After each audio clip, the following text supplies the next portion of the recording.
सायली। तर आपल्या Sayali fashion designer या चॅनलमध्ये आणि आजच्या नवीन अशा छानशा व्हिडिओमध्ये मी तुम्हा सर्वांचं मनापासून स्वागत करते। तर बघा मग आज मी तुमच्यासोबत खूप सुंदर अशी ब्लाउजची डिझाइन शेअर करणार आहे आणि ही जी काही डिझाइन आहे याचा सध्या खूप ट्रेंड चालू आहे। सो मी तुमच्यासोबत याची कटिंग आणि स्टिचिंग दोन्हीही अतिशय सावकाश स्टेप बाय स्टेप आणि खूप काही महत्त्वाच्या टिप्स अँड ट्रिक्स सहित सांगणार आहे, जेणेकरून हा व्हिडिओ बघून तुम्हाला अशी ब्लाउजची डिझाइन सहज बनवता येईल। एवढंच नाही, बाय चान्स जरी तुम्ही कोणी नवीन शिकत असाल तरी सुद्धा तुम्हाला हा व्हिडिओ बघून अशी छानशी ब्लाउजला खूप सुंदर असं लुक येणारी ब्लाउजची डिझाइन बनवता येईल। ठीक आहे, चला तर मग आता वेळ न घालवता आपण आपल्या आजच्या छानशा व्हिडिओला सुरुवात करूयात। तर हे बघा, इथे तुम्ही बघू शकतात की ब्लाउजचा जो काही बॅकनेक आहे तर तो इथे मी कटिंग करून घेतलेला आहे।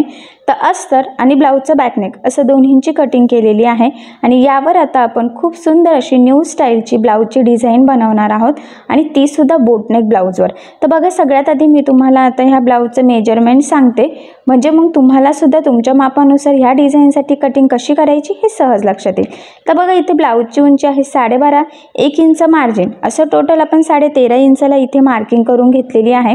त्याचबरोबर इथे शोल्डर टाकलेला आहे 6.5 इंच, कारण बोटनेकसाठी लागतं आपल्याला पूर्ण शोल्डर आणि ह्या ब्लाउजचं पूर्ण शोल्डर आहे 13, तर 13चं निम्म होतं 6.5 आणि इथे मुंडासुद्धा घेतलेला आहे 6.5 इंचाचा। एकला मार्किंग करून बॅक साईडच्या मुंड्याचा आकारसुद्धा दिलेला आहे। त्यानंतर इथून घ्यायचा आहे छातीचा चौथा भाग अधिक 1.5 किंवा 2 इंच मार्जिन। तर हा बघा, बोट नेक विथ प्रिन्सेस आहे त्यामुळे मी 2 इंच मार्जिन घेतलेला आहे। 8 अधिक 2 असं टोटल 10 इंचाला मार्किंग करून हा बॅकनेक मी इथे कटिंग करून घेतलेला आहे। तर बघा, त्यानंतर खाली जे काही थोडंसं एक्स्ट्राचं होतं, कारण की बऱ्याचदा अस्तर कमी जास्त असू शकतं, तर मग मी ते कट करून सेम करून घेते। तर बघा, मग आता आपल्याला जी काही गळ्याची मार्किंग करायची आहे तर ती सगळ्यात आधी आपण अस्तरवर करणार आहोत। तर इथे बघा, 2.5 इंच शोल्डर पाहिजे आहे आणि अर्धा इंच मार्जिन, तर 3ला मार्किंग करून उरलेलं जे होतं तर बघा मी इथे जवळजवळ 3.25 इंच गळारुंदी घेतलेली आहे, कारण थोडंसं मार्जिनमध्ये सुद्धा जाणार आहे। त्यानंतर बघा, इथून आता जेवढी वरती गळारुंदी घेतली 3.25 खाली मार्किंग केली, त्यानंतर इथून बघा 3ला मार्किंग करून आधी हा जो काही वरचा बॉक्स आहे तर तो ड्रॉ करून घ्यायचा आहे आणि त्यानंतर इथून बघा 1.25 किंवा 1.5ला मार्किंग करायची। मी 1.25 इंचला मार्किंग केलेली आहे आणि हा खालचा बॉक्ससुद्धा ड्रॉ केला। तर बघा, इथे आता मी जो काही गळा आहे तर तो अजून थोडासा खाली घेतलेला आहे, कारण की खूप वरती होत होता तो आणि शेप व्यवस्थित प्रॉपर आला नसता त्यामुळे। त्यानंतर वरती बघा गोल गळ्याचा आकार दिलेला आहे आणि इथे खाली बघा आता आपल्याला थोडा न्यू स्टाईलचा लेटेस्ट बघा गळ्याचं इथे आकार द्यायचा आहे। ॲक्च्युली पंती टाईप आपण इथे बघा गळ्याचा शेप दिलेला आहे आणि बोटनेकमध्ये ही डिझाईनसुद्धा खूप छान न्यू स्टाईलची आहे आणि शेपसुद्धा छान दिसतो। तर बघा, जो काही वरचा गळा होता तर तो मी कटिंग करून घेतलेला आहे आणि जो काही खालचा गळा आहे तर तो आता आपल्याला इथे कॅनव्हास पेपरवर ड्रॉ करून घ्यायचा। तर बघा, ह्या पद्धतीने डबल फोल्ड कॅनव्हास पेपर घेतलेला आहे आणि ते बरोबर त्यावर ठेवून जशी मार्किंग आहे तसे आपण बघा वरती थोडं थोडं फेंट दिसते तर मी ती मार्किंग करून घेतली। त्याचबरोबर बघा, कॅनव्हास पेपरच्या दुसऱ्या साईडला सुद्धा मार्किंग करून घ्यायची आणि प्रॉपर असा शेप आलेला आहे बघा, पंती टाईप। ठीक आहे, तर आता बघा एक्स्ट्राचं थोडंसं कट करून घेतलं, थोडंसं मार्जिन ठेवलेलं आहे, अर्धा किंवा 1 इंच तुम्ही ठेवू शकता। तर बघा, मग सगळ्यात आधी आता आपल्याला ब्लाउजचा बॅकनेक आणि अस्तरचा बॅकनेक एकमेकाला जोडून घ्यायचा आहे। त्यासाठी ब्लाउजचा जो काही पार्ट आहे तर तो आपल्याला सरळ ठेवायचा आहे आणि त्यावर मग आपण कटिंग केलेला जो काही अस्तरचा बॅक पार्ट आहे तर तो ठेवायचा आहे। तर नीट सगळ्यात आधी आता आपल्याला बघा कमरेच्या साईडला साधारणतः अर्धा इंचाचं मार्जिन ठेवून इथे टीप मारून घ्यायची आहे ह्या पद्धतीने, कारण तुम्हाला सगळ्यांना माहीत आहे ब्लाउजच्या उंचीमध्ये आपण 1 इंच एक्स्ट्रा घेत असतो, तर अर्धा शोल्डरमध्ये आणि अर्धा कमरेच्या पार्टमध्ये जाते। त्यानंतर मेन फॅब्रिकचं एक्स्ट्राचं कट केलं आणि ह्या पद्धतीने बघा हा पार्ट सरळ करून आपल्याला खालच्या साईडला इथे दाबटीप देऊन घ्यायची आहे। तर ह्या स्टेपमुळे काय होतं, आपल्याला इथे कमरपट्टी लावण्याची गरज पडत नाही आणि सगळ्यात महत्त्वाचं म्हणजे दाबटीप देताना अस्तरचा आतला कपडा वरती दिसणार नाही याची काळजी घेत दाबटीप द्यायची, म्हणजे ब्लाउजची फिनिशिंग प्रॉपर व्यवस्थित येते आपल्याला जशी पाहिजे तशी, आणि फिनिशिंगसाठी ही खूप महत्त्वाची टीप आहे। तर बघा, एकदम परफेक्ट प्रॉपर दाबटीप देऊन झाल्यानंतर आपल्याला इथे अस्तर आणि ब्लाउजचा कपडा कडेकडेने आहे तसं जोडून घ्यायचा आहे आणि हे जोडताना आपल्याला जेवढं शक्य आहे तेवढं कमीत कमी मार्जिन इथे पकडायचं आहे। त्याचबरोबर कुठेही काहीही गोळा होणार नाही, कुठे फुगा वगैरे येणार नाही, या गोष्टीची सुद्धा आपल्याला हे जोडताना काळजी घ्यायची आहे। आणि बघा आता हे जोडून झाल्यानंतर जो काही एक्स्ट्राचा ब्लाऊजचा कपडा असतो तर तो आपण कट करून परफेक्ट मापाचा बॅक पार्ट इथे रेडी करतो। कारण तुम्हाला सगळ्यांना माहीत आहे अस्तरवर आपण जी काही कटिंग करत असतो तर ती एकदम परफेक्ट असते, पण ज्यावेळेस आपण अस्तर ठेवून ब्लाऊजचा कपडा कट करतो तर ते आपण थोडं एक्स्ट्रा कट करतो, कारण की स्टिचिंग करताना आपल्याला ते सोपं जावं यासाठी। म्हणूनच मग आपला जेव्हावेळेस गळा वगैरे किंवा अस्तर वगैरे आपल्याला एकमेकाला जोडायचा असतो मेन फॅब्रिक ब्लाऊजचं, त्यावेळेस आपल्याला सगळ्यात आधी ते एकमेकाला कडेकडेने जोडून एक्स्ट्राचा कट करून परफेक्ट मापाचा पार्ट इथे रेडी करायचा। फायनली हा पार्ट आपला इथे रेडी झालेला आहे। तर आता आपण इथे कॅनव्हास पेपरने गळा जो काही मधला शेप आहे तर तो इथे तयार करून घेणार आहोत। तर लक्षात राहू द्या, सगळ्यात आधी आता ज्यावेळेस आपण इथे गळा करणार आहोत तर इथे आपल्याला सेंटरची सुद्धा मार्किंग करून घ्यायची असते। आणि हा जो काही कॅनव्हास पेपर आहे तर याला आपल्याला इथे अस्तर सुद्धा लावायचं आहे। तर बघा मग हा शेप थोडा वेगळाच आहे, पंती टाईप न्यू स्टाईलचा। आणि मग मी इथून बघा डबल फोल्ड अस्तर कट करून घेतला आणि इथे मी जॉईंट देणार आहे।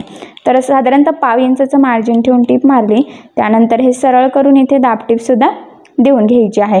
आता ह्या पद्धतीने हा कटिंग केलेला कॅनव्हासचा गळा जो आहे तर तो ठेवायचा आहे आणि कडेकडेने एक टीप मारून सगळ्यात आधी अस्तर आणि कॅनव्हास पेपर आपल्याला एकमेकाला इथे जॉईन करून घ्यायचा आहे। जॉईन करताना कुठेही गोळा होणार नाही याची काळजी घ्यायची, म्हणजे आपला जो काही गळ्याचा शेप आहे तर तो प्रॉपर येतो।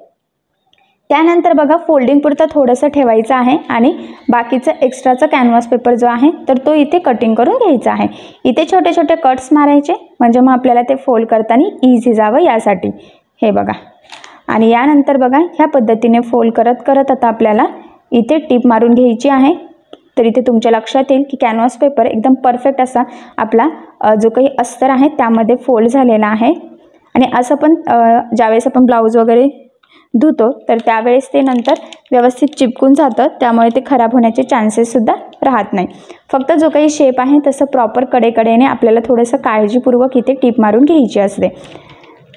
तर बघा मग इथे ह्या पद्धतीने आपण सगळ्यात आधी कॅनव्हास पेपर आणि अस्तर जोडून घेतलं। त्यानंतर हा जो काही बॅक पार्ट आहे तर बघा याची सेंटरची मार्किंग मी आधी करून घेते, म्हणजे गळ्याबरोबर प्लस सेंटरला यावं, नाही तर बऱ्याचदा तो कमी जास्त होऊ शकतो। वरती 1.25 इंच सोडून बघा मी बरोबर कॅनव्हास गळ्याचा सेंटर आणि बॅक पार्टचा सेंटर मॅच केला आणि सगळ्यात आधी मध्यभागी एक टीप मारली। या स्टेपमुळे काय होतं की आपला जो काही गळ्याचा शेप आहे तर तो दोन्ही साईडने सेम येतो, तिरका वगैरे बऱ्याचदा जाण्याचे चान्सेस असतात। त्यामुळे सगळ्यात आधी मध्यभागी टीप मारायची आणि त्यानंतर जो काही गळ्याचा आकार असेल एकदम परफेक्ट त्यावरच आपल्याला टीप मारून घ्यायची असते। बघा आता टीप मारताना बरोबर त्यावर येईल याची काळजी घ्यायची, नाही तर बऱ्याचदा काय होतं जर का टीप वर खाली झाली तरीसुद्धा आपला गळ्याचा शेप चेंज होतो। त्यामुळे मग फक्त शेप ड्रॉ करणंच नाही तर तो व्यवस्थित त्यावरच टीप येणं सुद्धा गरजेचं आहे। आणि मग ह्या पद्धतीने बघा थोडंसं किंचित 1/2 इंच म्हटलं तरी चालेल किंवा त्यापेक्षाही कमी आपण मार्जिन ठेवून हे एक्स्ट्राचं मधलं कट केलं। आणि बघा इथलं सुद्धा कोपरा थोडासा व्यवस्थित प्रॉपर कट करायचा आणि ह्या पद्धतीने मग छोटे छोटे कट्स मारायचे, म्हणजे ज्यावेळेस आपण हा कॅनव्हास पेपर आतमध्ये फोल्ड करू तर जो काही शेप आहे आपण जो काही ड्रॉ केलेला आहे तर तो परफेक्ट यावा यासाठी तुमचा कुठलाही गळा असो शक्यतो त्याला छोटे छोटे कट्स मारत चालायचे। आणि महत्त्वाचं म्हणजे कट्स मारताना कुठेही ब्लाऊजला कट जाणार नाही याची सुद्धा काळजी घ्यायची, नाही तर बऱ्याचदा काय होतं की गडबडीमध्ये ब्लाऊजलाच कट जातो। आणि कट्स मारून झाल्यानंतर बघा व्यवस्थित ह्या पद्धतीने ते आतमध्ये फोल्ड करायचं, थोडंसं प्रेस करून घ्यायचं आहे आणि त्यानंतर मग इथे द्यायची आहे आपल्याला दाबटीप। तर दाबटीप देताना इथे काळजी घ्यायची की अस्तर किंवा जो काही कॅनव्हास पेपर आहे तर त्याचा कपडा वरती दिसणार नाही, जेणेकरून आपली गळ्याची फिनिशिंग बिघडणार नाही। जर का ते वरती दिसलं तर सगळं ब्लाऊज डिझाईनची किंवा ब्लाऊजची आपली फिनिशिंग बिघडते। त्यामुळे थोडा वेळ लागला तरी चालेल, पण व्यवस्थित थोडं थोडं एकसारखं पकडून इथे आपल्याला दाबटीप देऊन घ्यायची आहे। तर बघा मग एकदम प्रॉपर असं मी गळ्याला इथे दाबटीप देऊन घेतलेली आहे आणि इथे तुमच्या लक्षात येईल की जो काही आपला शेप आहे तर तो सुद्धा एकदम परफेक्ट येतोय। तर तुम्ही सुद्धा ह्या स्टेप बाय स्टेप करा, म्हणजे तुमचा सुद्धा एकदम छान परफेक्ट फिनिशिंगचाही त्याचा शेप येईल। ठीक आहे, तर बघा आता इथे प्रॉपर अशी आपली दाबटीप देऊन झालेली आहे। त्यानंतर काय करायचं आहे आता आपल्याला इथे जो काही वरचा पार्ट आहे तिथे, म्हणजे वरचा जो काही गोल गळा आहे ना तिथे आपल्याला गळापट्टी लावायची आहे। त्यासाठी मग मी बघा इथे तिरका कपड्यामध्ये पट्ट्या काढून घेतलेल्या आहे. 1.25 इंचाची पट्टी सफिशियंट आहे आणि 2 पट्ट्या कट केल्या त्या इथे जॉईन करून घेते, कारण की एक आपल्याला पुरणार नव्हती त्यामुळे. आणि बघा आता ती व्यवस्थित एकसारखी आहे की नाही एकदा चेक करायची आणि ह्या पद्धतीने डबल फोल्ड करायची आहे बघा आपल्याला. आणि ती लावताना डबल फोल्ड करूनच डायरेक्ट लावायचं आहे. डबल फोल्ड करून लावलं की गळ्याची फिनिशिंग वगैरे प्रॉपर येतं. आणि आठवणीने तिरक्या कपड्यामध्ये पट्ट्या काढायच्या, कारण की तिरका कपडा हा स्ट्रेचेबल असतो.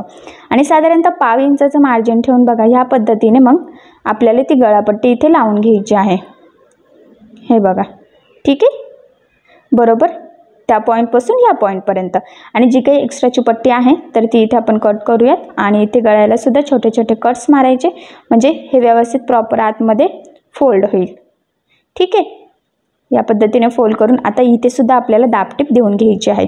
तर इथे सुद्धा बघा दाबटीप देताना काळजी घ्यायची आहे की जी काही आपली गळापट्टी आहे तर त्याचा कपडावरती दिसणार नाही, जेणेकरून आपली गळ्याची ब्लाऊजची फिनिशिंग बिघडणार नाही.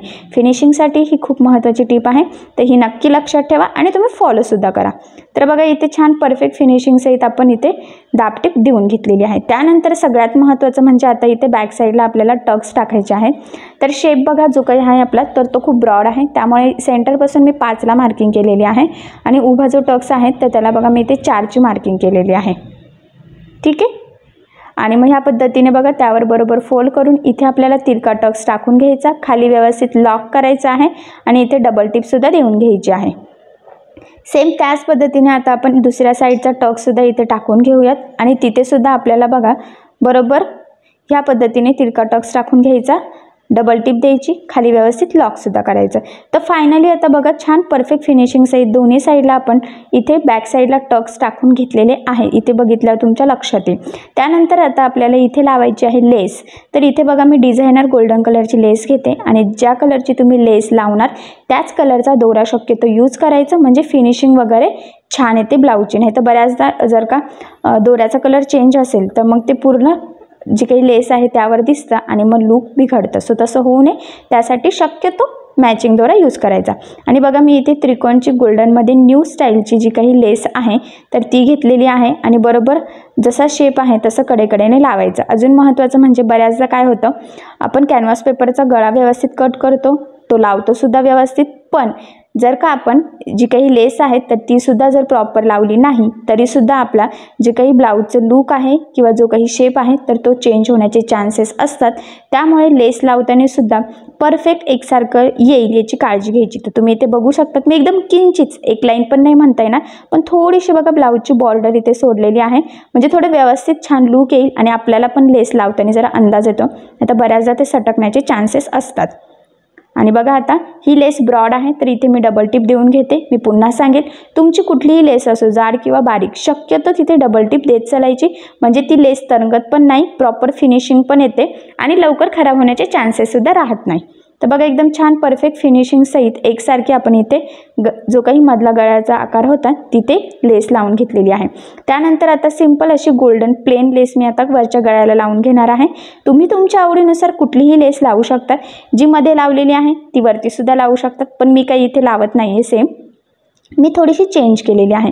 आणि तुम्हाला जर वाटत असेल तर तुम्ही कॉन्ट्रास्ट कलरची साडीला मॅच होणारी वगैरे सुद्धा लेस वापरू शकतात, बट शक्यतो गोल्डन लेस कुठल्याही ब्लाऊजवर शोभून दिसते, सो तुम्ही गोल्डनसुद्धा यूज करू शकतात. आणि इथे तुमच्या लक्षात येईल बघा की गळ्याला सुद्धा मी इथे म्हणजे जी लेस लावली तिथे सुद्धा डबल टिप देऊन घेतली. फायनली बघा वरचा गळा मधला शेपला पण आता लेस लावून झाली. त्यानंतर कमरेच्या साईडला सुद्धा मी इथे लेस लावून घेत आहे. तुम्ही पण लावू शकतात, त्यामुळे अजून छान असं ब्लाऊजला लूक येईल. आणि खाली बघा मी किंचितशी बॉर्डर सोडलेली आहे, तुम्ही नाही सोडली तरी चालेल किंवा सोडली तरीसुद्धा चालेल, तुमच्या चॉईसवर आहे किंवा तुमच्या कस्टमरच्या. आणि खालीसुद्धा लेस लावू शकता तुम्ही, ॲक्च्युली नाही लावली तरीसुद्धा चालेल, बट लावली तर ब्लाऊजला अजून छान लूक येईल.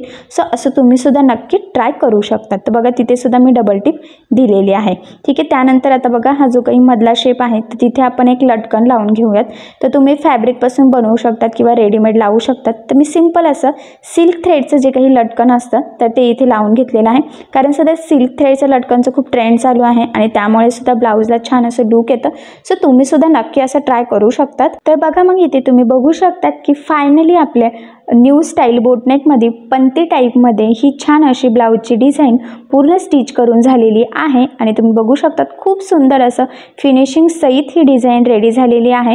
न्यू लेटेस्ट ट्रेंडिंग आहे आणि नक्कीच या ब्लाऊज डिझाईनमुळे आपल्या ब्लाऊजला आणि साडीला खरंच खूप सुंदर असं लुक येईल आणि ही जी काही डिझाईन आहे त्याची कटिंग आणि स्टिचिंगची पद्धत इतकी सोपी आहे की बाय चान्स जरी तुम्ही कोणी नवीन शिकत असाल तरीसुद्धा तुम्हाला सहज शिवता येईल। एवढंच नाही तर मी फिनिशिंगच्या ज्या काही टिप्स सांगितल्या तर त्यासुद्धा नक्की फॉलो करा, म्हणजे छान असं परफेक्ट फिनिशिंग सहित तुमची ही डिझाईन नक्कीच तयार होईल। आणि मी ज्या काही स्टेप बाय स्टेप सांगितलं शक्यतो त्या स्टेप बाय स्टेप शिवण्याचा प्रयत्न करा, म्हणजे छोट्या मोठ्या बारीकशा चुका होणार नाही तुमच्या।